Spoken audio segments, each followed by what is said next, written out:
Please like, share, and subscribe. I'll leave a link in this video in the description. This episode of Death Battle is brought to you by the National Campaign Against Drunk Driving.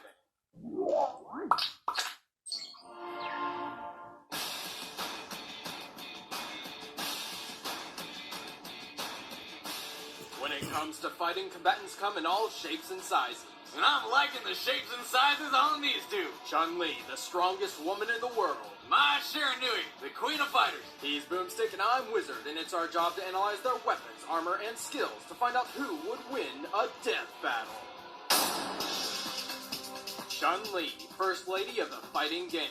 Famous for abusing the Thigh Master. Chun-Li is a detective for Interpol and has gone through rudimentary police combat training. She is also trained with Gen, a friend of her father's and legend of the Chinese fighting underworld.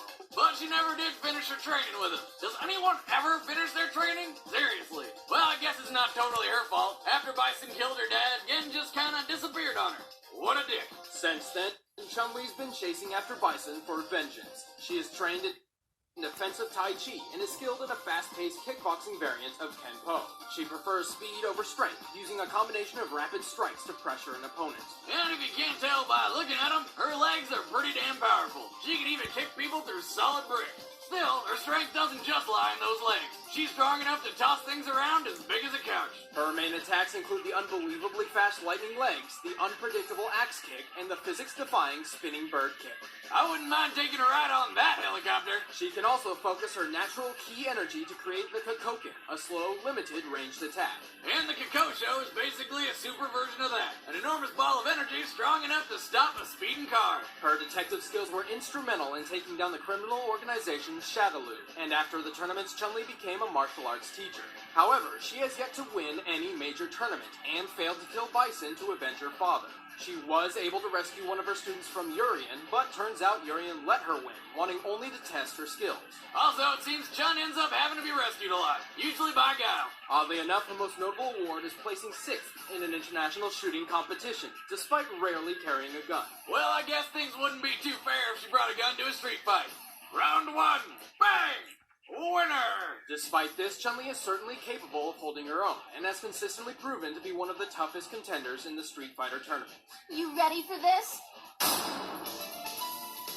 Mai Shiranui is, well... Holy crap, look at those things! Mai is a ninja of the Shiranui clan, and has been trained by both her grandfather and the perverted yet famously deadly Jubei Yamada. He brought a whole new meaning to wax on, wax off. She has extensive training in the Shiranui Ryu fighting styles. From her grandfather, Mai learned the Koboken technique, specializing in pressure points and bone snapping. With Jubei, Mai trained in close combat judo. Mai's pretty fast, but focuses on single, powerful strikes to punch through an enemy's defenses. The only downside to this is if she misses one, she's left wide open.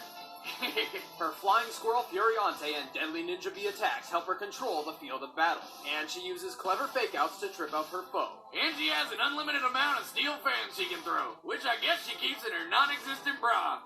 That's right. Really? I was just making a joke about her giant boobs. Speaking of her outfits, or lack thereof, while it's unrestrictive, it isn't exactly form-fitting either. However, as a testament to her training and balance, it doesn't seem to bother her. She wears it for kunoichi, a female ninja method of centrally distracting the foe before striking. I'm sorry, what? I was distracted. Never mind. Okay, Mai can create fire and explosions, and she can control whatever fire she's created. Mai consistently enters the King of Fighters tournaments to support her self-proclaimed fiancé, Andy Bogard. However, she has yet to win any major tournament, nor has she ever made a great impact in taking down the bosses. Or taking down Andy. She always does well, though, even joining Andy's award-winning team in 1999. Even so, she ends up having to be rescued a lot, usually by Andy. But for some reason, I don't seem to mind. Mai Shiranui of the Shiranui school must teach you a lesson. Alright, the combatants are set. Let's end this debate once and for all. And in honor of Mai's Double D's, here's a PSA from the NCAA Double D. The National Campaign Against Drunk Driving. Yep.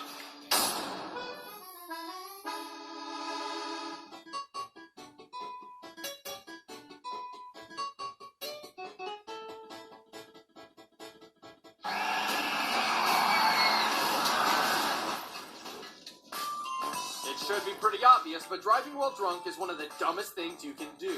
Every year, nearly 12,000 people die on the road from impaired driving. driving. That's like if 30 jumbo jets crashed into each other. The police are out in force this fall in a nationwide effort to crack down on DWIs, so drive sober or get pulled over. Or get yourself a designated driver, like Wiz here. Come on, why do I always get stuck with It's time for a death battle!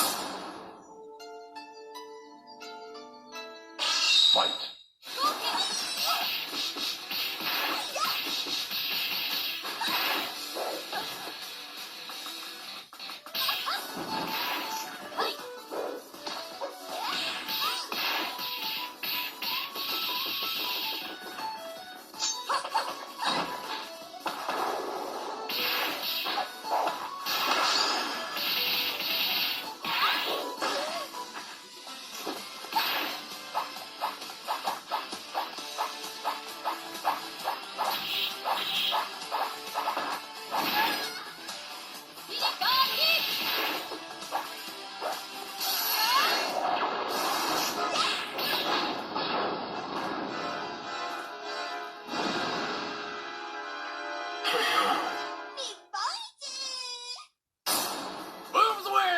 Chun-Li may be a bit tougher and quicker than Mai, and her professional training even prepared her for the fake-out ruse. However, her arsenal pales in comparison to that of Mai's. With her pyrokinesis and steel fans, Mai had superior range and energy-based attacks. And while Chun's a beast in close quarters combat, her straightforward approach was a bad matchup against Mai's ninja training. It was certainly a close match, but Mai's nimbleness and firepower eventually won out. Chun-Li's never looked hotter. The winner is Mai Shiranui.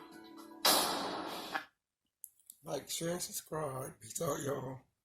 This ain't so